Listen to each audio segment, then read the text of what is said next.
you need to know this. The pro-life movement is not explicitly Christian. Right. And that's a problem. Yeah. And that's not obvious by now. and not being explicitly Christian means that it's also not explicitly consistent. Right.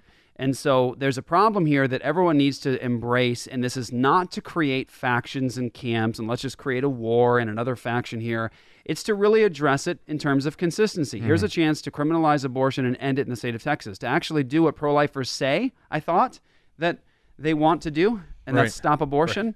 And here it is, and who's stopping it? Who's stopping the bill that's going to stop abortion? Who? It's the pro-choicers, of course, right? No. It's as though the pro-choice movement doesn't even need any help in this case, because the pro-life movement is actually blocking these things.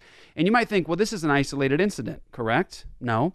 I can give you numerous other examples of the pro-life movement, the vice president of National Right to Life, Tony Lowinger, stopping the bill to criminalize abortion in Oklahoma. We talked to him. He said they don't want to do it. They want to take a backdoor approach. They don't want it to be explicitly Christian. And he says, hey, if we end abortion in Oklahoma, it would do away with all of our pro-life legislation. And the answer is, yeah, that's kind of the point, my friend, because your pro-life legislation isn't consistent and it's not ultimately helping. So we do want your pro-life legislation to ultimately be over because abortion is seen as a criminal act. You can't kill other human beings. How about that?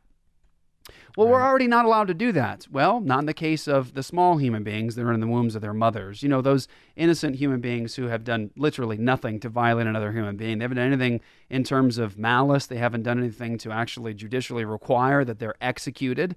We're killing those human beings, the most vulnerable among us and defenseless among us. Those ones, those are free game.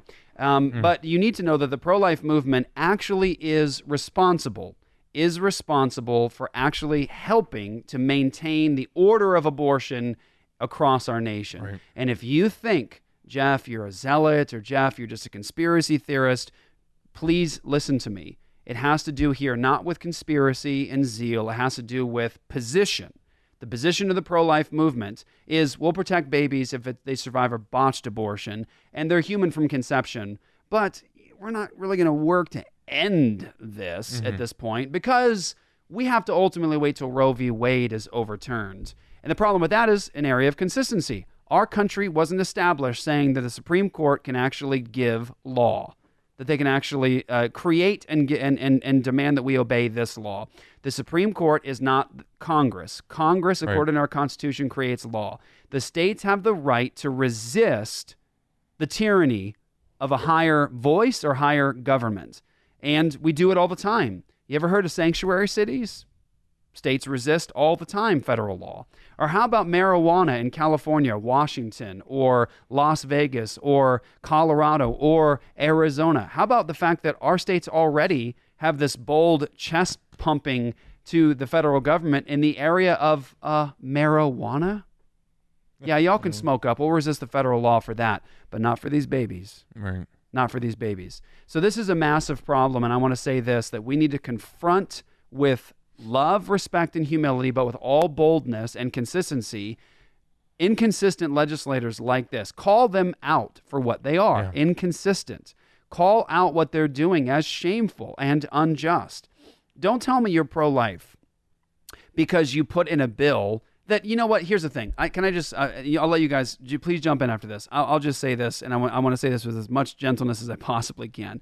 But don't try to pretend like you're a man and that you're courageous because you put a bill in that says, yeah, if the baby's on the table and it comes out and it's been mutilated, but it's still breathing and surviving and it survived that abortion, we should protect that baby, right? And everyone looks at the pictures of the baby struggling on the table and goes, oh, yeah, at least, that's horrible. Protect the baby that survives the abortion. Man, that's bloody. Oh, man, protect that. It's breathing. Yeah, protect that. Don't tell me that you're a man and you're courageous because you convince a population to follow you along in that. Yeah. It's ultimately not consistent, nor is it impressive to me. Like, be a man and be courageous and actually hold firm to your principles and actually say, no, our state law says it's from conception. That Bible says it's from conception. And it's a human being there protected in the womb. That's where I'll have respect for you as a man. Yeah. And I don't know about this man's profession of faith, but I'll respect your profession of faith when you're consistent and actually... You talking about Jeff Leach? Yeah. He says he's a Christian. Okay. Well, Mr. Leach, when you actually are consistent and you love these children and you grow a pair, I'll respect you.